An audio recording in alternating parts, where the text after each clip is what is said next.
Bonjour à toutes et à tous et bienvenue dans cette nouvelle vidéo. Aujourd'hui, je suis ravie de vous retrouver pour vous présenter mes derniers achats, derniers cadeaux que j'ai reçus en matière de livres. Donc je vous propose qu'on commence tout de suite. Donc il y a un peu de tout, mais déjà je me suis acheté à la hâte dans l'urgence parce que je voulais absolument finir la saga.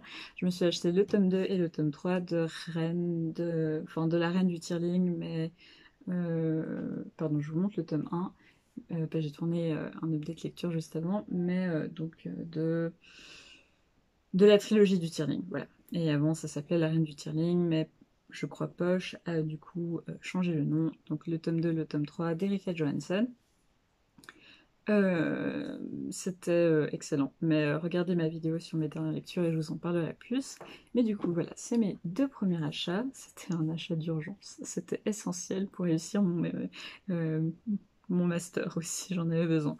Ensuite, j'ai acheté La famille itinéraire d'un secret de Suzanne Privat, prix du meilleur récit sélection 2023 aux éditions Point. Donc je peux déjà vous dire que c'est une déception. Donc voilà, je regrette un peu de l'avoir acheté, j'aurais dû attendre qu'il sorte en bibliothèque, surtout que je m'en doutais un petit peu. Mais bon, c'est pas grave. J'ai aussi acheté de Majian, La mendiante de Shigatse, récit traduit du chinois par Isabelle Bijon aux éditions Babel. Là aussi, vous aurez ma chronique sûrement avant cette vidéo.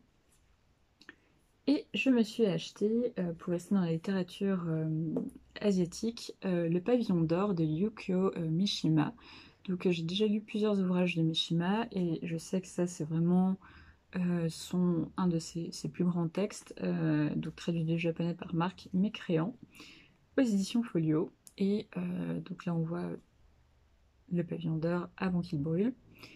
Enfin, c'est sûrement le nouveau pavillon d'or en fait. Mais du coup, apparemment, c'est un très très beau récit. Donc voilà, je sais pas trop de quoi ça parle. Je pense que ça parle, je crois que ça parle du pavillon d'or et du fait qu'il a complètement brûlé.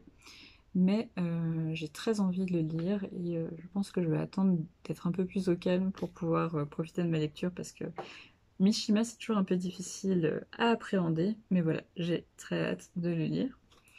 J'ai aussi acheté un manga très très grand, donc voilà, ça change, et là aussi c'est pour survivre à cette fin d'année, comme on dit.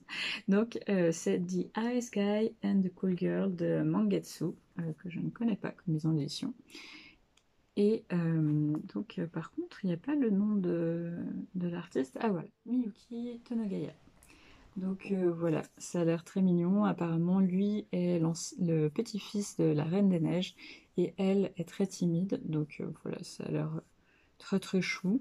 J'ai pas trop compris pourquoi il sortait en plein été, je dois vous avouer. Mais bon, voilà, ce sera parfait pour me détendre entre deux séances de travail et j'en ai vraiment besoin.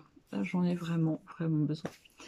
Ensuite, j'ai acheté la suite de L'ombre du chardon que je suis en train de lire dans l'ordre pour une fois. Donc je suis en train de lire Ozuki donc de Aki Shimazaki aux éditions Babel. C'est la suite de celui que je vous ai présenté dans mon update lecture, Azami. Et celui-ci, je trouve la couverture particulièrement belle. C'est vraiment très très beau. Donc voilà, très très hâte de le finir. J'ai aussi acheté la suite, donc Fukinoto, enfin c'est pas vraiment la suite parce qu'il y en a un entre deux que j'ai déjà lu, je crois que c'est Suizun. Sauf erreur, attendez, je vais juste vous dire. Voilà, Suizun. Et puis après il y a Fukinoto, mais j'ai déjà lu Suizun. Donc voilà, toujours une très belle couverture, Aki Shimazaki aux éditions Babel. Donc voilà, très hâte de lire aussi. Celui-là, il me faisait particulièrement envie par rapport à la quatrième de couverture que voilà, qui me faisait particulièrement envie. Donc effectivement, je ne sais pas si je vous l'avais dit, mais j'ai lu des Aki Shimazaki dans le désordre le plus complet. Donc moi, ça m'a jamais posé de problème, et d'ailleurs, vous pouvez les lire dans le désordre. Mais en fait, j'aime tellement cette autrice que j'avais envie de les lire dans l'ordre. Donc j'ai commencé par L'ombre du chardon.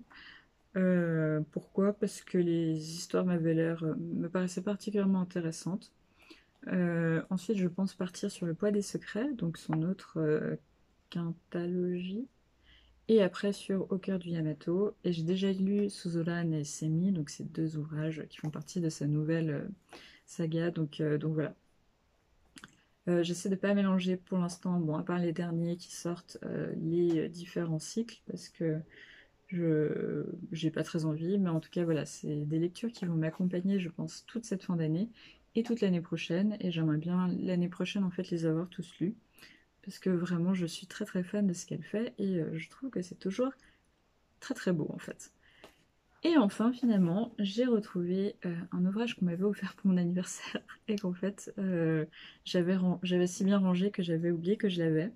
Donc, j'ai reçu, donc pour mon anniversaire, ça date un peu quand même, Happily Never After, donc les Disney Villains de Laurie Langdon, aux éditions Hachette et Rose. Donc, c'est Ursula qui s'aventure sur Terre où elle recherche le pouvoir ultime, mais est-ce qu'elle pourra concilier l'amour et le pouvoir? C'est la grande question. Donc la couverture, c'est Disney, donc voilà, c'est très joli, ça brille, etc. La qualité du papier a l'air bien. Donc j'ai pas encore lu de... Je sais qu'il y a eu une grande mode sur Booktube de lire justement ces réécritures de contes en prenant le point de vue des méchants. Donc ça sort aussi de la série Descendante, etc. que j'ai bien aimé. J'avais beaucoup aimé le premier, j'avais détesté les deux films suivants. Mais du coup, je vous avoue que j'ai un peu de difficulté à me lancer dans cette lecture. Je dois vous avouer que j'ai un tout petit peu peur euh, que ce soit que Vanessa en fait soit trop différente d'Ursula. Et qu'en fait, si on enlève le nom Vanessa, si on sortait ça du monde de la petite sirène, ce soit bien mieux. Donc, je ne sais pas. Dites-moi si vous avez déjà lu ces réécritures de contes, ça m'intéresse vraiment beaucoup. Je vais le lire, mais pour l'instant, j'ai pas encore eu le courage de me lancer et j'ai aussi un petit peu peur que ce soit un peu trop enfantin pour moi. Mais bon, ça me fait méga plaisir parce que j'adore Ursula et je collectionne les choses en rapport avec Ursula. C'est pour ça qu'on me l'a offert, c'est pour ça que j'en suis très contente. Mais je dois vous avouer qu'en ce moment, je suis pas sûre de pouvoir m'y mettre. Mais j'ai quand même très hâte de le lire dès que j'aurai la tête pour m'y mettre. Donc voilà, j'espère que cette vidéo vous a plu, j'espère que vous n'avez pas entendu les bruits un peu bizarres de l'extérieur. Il y a quelqu'un qui appelle son chien. Mais normalement, vous n'avez pas entendu ça. Donc, pas beaucoup d'achats, mais j'essaie de me réfréner un petit peu, puis j'ai juste pas le temps d'aller dans les magasins en ce moment. Et j'aimerais peut-être lancer un challenge où, en gros, à partir de septembre, pendant un an, je n'achèterai plus de livres du tout. Et je ferai uniquement avec ce que je trouve dans les bibliothèques. Donc, j'ai très envie de faire ce challenge. Je crois pas qu'il y a de grosses sorties qui me tentent vraiment beaucoup dans les 6 prochains mois. J'ai réfléchi encore parce que je dois vous avouer que ça me fait plaisir en fait de soutenir l'industrie du livre qui en a bien besoin en ce moment. Et aussi parce qu'au final je lis ce que j'achète. Donc c'est pas comme si j'avais des piles à lire qui s'entassent. C'était le cas à une certaine époque, maintenant c'est plus du tout le cas. Il me reste plus beaucoup de livres à lire que je n'ai pas déjà lus dans ma bibliothèque. Donc voilà, j'oscille un petit peu. Peut-être que je ferai un entre-deux où je me permettrai un achat de livre par mois, c'est peut-être plus raisonnable. Mais voilà, j'ai réfléchi, dites-moi si vous avez déjà fait telle chose, est-ce que vous en avez eu de bonnes expériences ou pas, ça m'intéresse beaucoup. C'est vraiment une question sur laquelle j'ai du mal à avancer parce qu'autant j'essaie d'être très minimaliste sur beaucoup de choses. Par exemple, j'achète mes vêtements pratiquement que en seconde main, etc., etc. Pour moi, c'est un thème qui est important. Euh, pour les livres, c'est plus difficile. Mais d'un autre côté, par exemple, je ne vais pas beaucoup au restaurant, donc je peux me permettre d'acheter des livres. Mais c'est un budget. Mais étant donné que je passe beaucoup de temps à lire, au final, c'est de l'argent qui est rentabilisé parce que je lis ces livres. Donc voilà, c'est une question qui n'a pas vraiment de, de réponse, mais si vous avez des encouragements ou des éléments de réponse, je serais vraiment contente de les écouter. Donc voilà, c'est tout pour cette vidéo. N'hésitez pas à laisser un commentaire, à mettre un pouce bleu, à vous abonner si ce n'est pas déjà fait. Et je vous dis à très bientôt dans une nouvelle vidéo. Ciao!